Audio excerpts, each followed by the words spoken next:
ఆ సుప్రీం కోర్ట్స్కి అది నిరాకారం. ఆ భగవతత్వం నన్ను ఎప్పుడు కాపాడింది. ఈ మాట ఎందుకు నేను ఉటంకిస్తున్నానంటే, నిన్న మండపేట, ఇది ప్రత్యేకించి ఎన్నికలకు సంబంధించిన విషయం కాబట్టి మీకు చెప్తా ఉన్నా. మండపేట నుంచి మన నాయకులు చాలామంది వచ్చారు. వచ్చి చాలా బాధపడిపోతూ ఉన్నారు. మనం పొత్తులో ఉండి మన చంద్రబాబు గారు ఇట్లా అనౌన్స్ చేశారు, మండపేట సీటు మనకి చెప్పాలి కదా అది ఇది అంటే, ఖచ్చితంగా అది సరైన విధానంలో చెప్పలేదు. ఖచ్చితంగా అంత మీకు ఏకీపిస్తున్నాను. చాలా ఇబ్బంది పడ్డారు అందరూ. మనకి మండపేట లాంటి నియోజకవర్గంలో పోయినసారే ఒక 18% ఓటు ఉంది. అది ఈ రోజున చాలా బలమైనటువంటి అబౌవ్ 23, 28 ఎగ్జాక్ట్ చెప్పండి 28, దాదాపు 26 నుంచి 27, ఒక 10% పెరిగింది పోయిన దానికి ఈసారికి. నేనేం చెప్పానంటే వాళ్ళందరికీ, నేను కేవలం ఒక నియోజకవర్గాన్ని దృష్టిలో పెట్టుకొని మాట్లాడితే నేను నియోజకవర్గపు సంబంధించిన నాయకుడు అవుతాను. నేను బర్డ్ ఐ వ్యూ అంటే అది విహంగ వీక్షణ ఉంటుందా, లేదంటే బర్డ్ ఐ వ్యూ. ఆ బర్డ్ ఐ వ్యూని చూస్తే తప్ప నేను రాష్ట్రాన్ని సంపూర్ణంగా చూడాలి. దాంట్లో భాగంగా ఒకసారి కొన్నిపాటి ఏరియాలో ఇబ్బంది కలగచ్చేమో. పొత్తు ధర్మం ప్రకారం అలా అనౌన్స్ చేయకుండా ఉండాల్సింది. నేను దానికి క్షమాపణలు చెప్తున్నాను. ఖచ్చితంగా నెక్స్ట్ మీటింగ్లో దాని మీద వివరణ ఇచ్చి దాన్ని ఎలా సరిదిద్దాలో సరిదిద్దుతాం అని ఒక మాట ఇచ్చి పంపించాను. మేమందరం కూడా వేల సంఖ్యలో రాజమహేంద్రవరం నుంచి ఏలూరు సభకి తరలి వెళ్ళబోతా ఉన్నాము.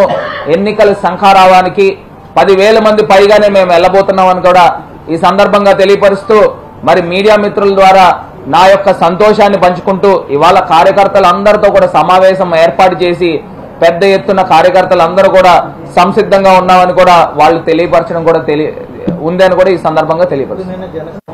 ఇప్పుడు నేను ఒక్కటే అంశం చెప్తున్నానండి. నిన్న కూడా కొన్ని మీడియాతో మాట్లాడుతూ కూడా చెప్పా, తెలుగుదేశం పార్టీ జనసేన పొత్తులో ఉన్నాయని వాళ్ళు చెప్పుకుంటున్నారు. ఇప్పుడు ఈ పవన్ కళ్యాణ్ గారు ఏం చెప్తున్నారంటే, తెలుగుదేశం పార్టీ మిత్రధర్మం పాటించలేదు, వాళ్ళు పొత్తులో ఉండి మాకు చెప్పకుండా టికెట్లు అనౌన్స్ చేయడం ఏంటి, మిత్రధర్మం పాటించలేదు కాబట్టి మేము ఎత్తుకు పై ఎత్తు కింద మేము ఒక 2 సీట్లు మేము అనౌన్స్ చేస్తున్నాము అని పవన్ కళ్యాణ్ గారు అనౌన్స్ చేస్తూ కార్యకర్తలందరికీ కూడా క్షమాపణ చెప్పాడు. ఇదేమి చిన్న విషయం కాదు.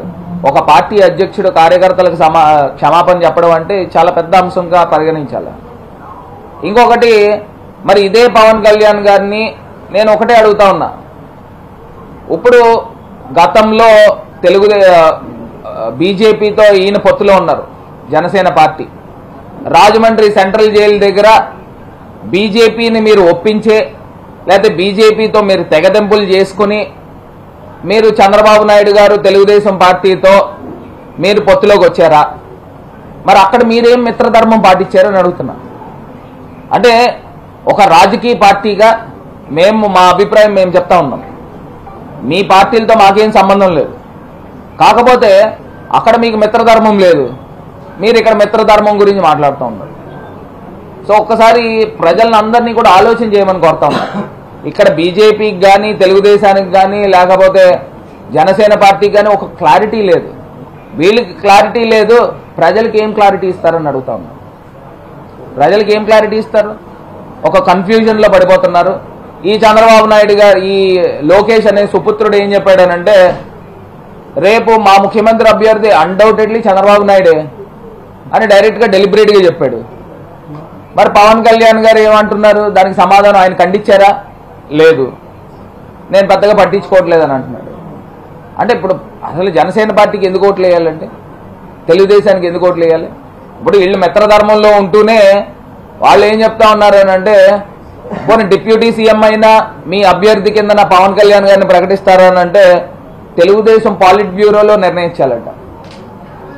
అంటే మరి ఈ పవన్ కళ్యాణ్ గారి పార్టీ ఏంటి, ఒక పప్పెట్ షోనా అని అడుగుతా ఉన్నా. ఒక తోలుబొమ్మలు ఆడిచ్చేదానికి వచ్చారా అని అడుగుతా ఉన్నా. ఇది ఒక్కసారి ప్రజల్ని ఒకసారి ఆలోచన చేయమని కోరుతా ఉన్నా. ఇంత కన్ఫ్యూజన్లో వలస పక్షులు హైదరాబాద్లో ఉంటూ ఈ డ్రామాలు, ఈ రాజకీయాలు అంతా చేస్తూ ఉన్నారు. మన రాష్ట్రంలో ఉండట్లా, చంద్రబాబు నాయుడు గారు మన రాష్ట్రంలో ఉండట్లా, పవన్ కళ్యాణ్ గారు మన రాష్ట్రంలో ఉండట్లా, లోకేష్ మన రాష్ట్రంలో ఉండట్లా, ఈ పురంధరేశ్వరి గారు మన రాష్ట్రంలో ఉండట్లా, ఇంక ఎవరైతే సోకాలు చెప్పుకునే వాళ్ళు షర్మిల గారు కానీ లేదా ఎవరైనా కానివ్వండి, ఆంధ్రప్రదేశ్ని అంటిపెట్టుకుని రాజకీయాలు చేసే వాళ్ళు అందరూ కూడా తెలంగాణలో ఉండి ఆంధ్రాలో రాజకీయాలు చేస్తున్నారు. మన ఆంధ్ర ప్రజలకు ఆ ఫీలింగ్ లేదా? మనం తెలంగాణ పక్క రాష్ట్రంలో ఉన్న వాళ్ళని మనం ఎందుకు స్వాగతించాలండి? నా తెలియగా అడుగుతున్నా. వాళ్ళకి మన ప్రాంతం పైన ఏ రకమైన అభిమానం ఉంది? పోనీ మన ప్రాంతం పట్ల వాళ్ళకి ఒక చిత్తశుద్ధి ఉందా అని అడుగుతా ఉన్నా. లేదు కదా. మనం ఎందుకు ఆదరించాలి? పోనీ ఏదైనా ఒక 6 నెలల్లో పోనీ 3 నెలల్లో ఏదో అవసరం కొద్దీ తెలంగాణలో ఉన్నారంటే అది కాదు. గడిచిన రాష్ట్రం విడిపోయిన 10 సంవత్సరాల నుంచి అక్కడే ఉంటున్నారు. ఏదో చుట్టం చూపుకి ఇక్కడికి వచ్చి వెళ్తా ఉన్నారు.